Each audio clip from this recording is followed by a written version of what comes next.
हम लोगों ने 9वें अध्याय के 23वें श्लोक में कल पढ़ा था कि जो जीव देवताओं का पूजन करते हैं वो अविधि पूर्वक पूजन करते हैं, है ना। तो अविधि पूर्वक पूजन करना क्या है, अब ये आगे के श्लोक में भगवान बता रहे हैं। 24वें श्लोक में अहम ही सर्वयज्ञानां भोक्ता च प्रभुरेव च न तु मामभिजानन्ति तत्त्वेनातश्च्यवन्ति ते। भगवान कह रहे हैं कि जैसे कि परमात्मा की तरफ चलने में 2 बाधाएं मुख्य होती हैं। क्या क्या बाधाएं? अपने को भोगों का भोक्ता मानना। जितने भी भोग हैं संसार में, जिसको भी हम भोग कह सकते हैं, जितने प्रकार के भी भोग हैं, उन भोगों को हम ये सोचें कि इसके भोक्ता हम ही हैं, है ना, और कोई नहीं, इसके भोक्ता हम हैं, हम भोगने वाले हैं। और अपने को जितने भी हमने चीज़ें संग्रह करी है सबका मालिक मैं हूँ। घर बनाया तो इसका मालिक मैं हूँ, गाड़ी ली तो इसकी मालिक मैं हूँ, या जो भी हमने एकत्रित किया सबका मालिक मैं हूँ। आप देखिए जो बनाते हैं करते हैं उनके में बड़ा अहंकार हो जाता है। अरे ये हमने किया, तुम कर सकते हो क्या? अपनी औकात में जब आओगे तब समझ में आएगा, जब कुछ करोगे तो अभी तो आपको सब मिल गया यूं ही, ऐसे लोग बोलते हैं, सुना होगा आप लोगों ने भी, है ना। तो भगवान ये कह रहे हैं कि जबकि लोग समझ रहे हैं कि मैं इसका मालिक हूँ यूँ, तो इन दोनों से ही मनुष्य की बुद्धि उल्टी हो जाती है। जब ये सोचता है कि इसका मालिक मैं हूँ, इसका भोक्ता भी केवल मैं ही भोगूँ क्योंकि मेरा सामान है। आप बहुत से लोगों को देखेंगे, अरे ये मेरे बाथरूम में ये चीज़ रखी थी, किसने यूज़ किया? ये तो मेरी है, केवल मेरी है। क्या होता है, क्या तुम ही भोगता हो और कोई क्यों नहीं? तो ये हर चीज पर ऐसा अपना मानना कि इसका भोक्ता भी मैं हूँ क्योंकि इसको मैं ही लाया हूँ, संग्रह करता भी मैं ही हूँ। तो दोनों जगह केवल मैं ही आ गया, मैं ही भोगता हूँ, मैं ही संग्रह करता हूँ। तो इससे क्या होता है कि हमारी बुद्धि जो है, मनुष्य की बुद्धि, जीव की बुद्धि क्या होती है, उल्टी हो जाती है, जिससे वो परमात्मा से विमुख हो जाता है, क्योंकि वो ये नहीं मानना है कि परमात्मा का दिया हुआ है।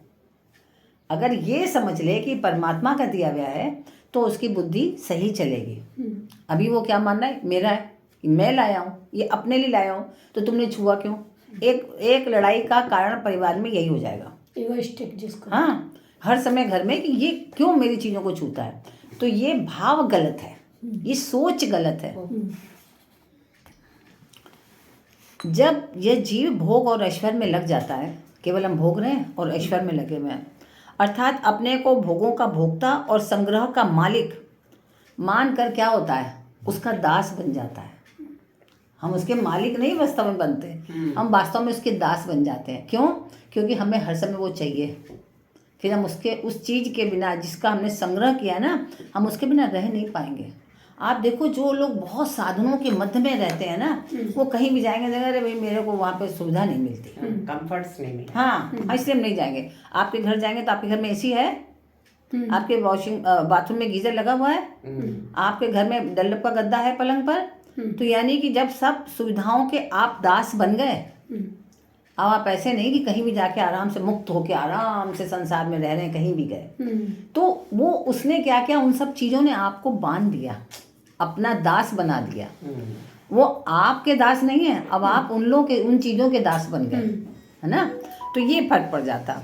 और फिर इससे क्या होता है कि हम भगवान से विमुख हैं, हम उसी में मग्न हैं। भाई हमें अपना पलंग चाहिए, अपना घर चाहिए, अपना गद्दा चाहिए, अपनी एसी चाहिए, अपनी पूरी सुविधा चाहिए, इसके अलावा हमें कुछ नहीं चाहिए। हम जाओ तो इसको जाना है, तो ये क्या हुआ, आप उसके दास बन गए हैं, आप उसके बिना रह ही नहीं सकते। तो आप क्या हैं, भगवान से विमुख हो गए। तो ऐसे लोगों को यह बात याद नहीं रहती कि सबके भोक्ता कौन है और मालिक एक भगवान है। सब चीज़ का भोक्ता और मालिक वो भगवान ही है। और क्या होता है, क्योंकि जब वो एक ही चीज़ पर इतना दास बन जाता है तो उसका फिर पतन होना शुरू हो जाता है। फिर उसकी आप देखो ना, संकीर्ण हो गया, वो लिमिटेड स्थान पे जाएगा, लिमिटेड लोगों से मिलेगा, क्योंकि उसकी प्रकृति वो है, उसको वो साधन चाहिए, नहीं तो उसके बिना वो जी नहीं पाएगा। इसलिए उसका धीरे धीरे करके पतन, उन्नति नहीं होगी अब उसकी, क्योंकि उसके बिना वो रह ही नहीं पाएगा, उसको कहीं भी जाए ऐसा नहीं हो सकता, फिर वो धीरे धीरे करके उसका पतन हो जाएगा। परंतु जब इस जीव को ये चेत हो जाता है कि वास्तव में मात्र भोगों के भोक्ता और मात्र ऐश्वर्य के मालिक केवल एक भगवान है और कोई नहीं है, तो फिर वो भगवान में ही लग जाता है, फिर इधर उधर नहीं भटकता, फिर सोचता बस उन्हीं को भजो, और तब फिर उसका पतन कभी नहीं होता। ठीक है, तो अहम ही सर्वयज्ञानाम भोक्ता च प्रभुरेव च।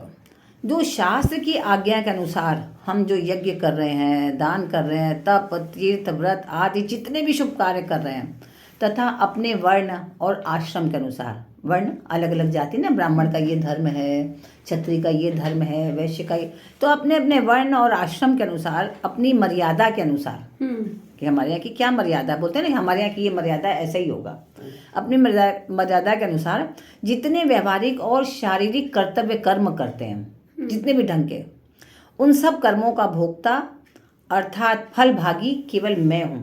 कौन है? भगवान। भगवान कह रहे हैं, इसका भोक्ता ऐसे नहीं कि तुम हो, मैं हूँ।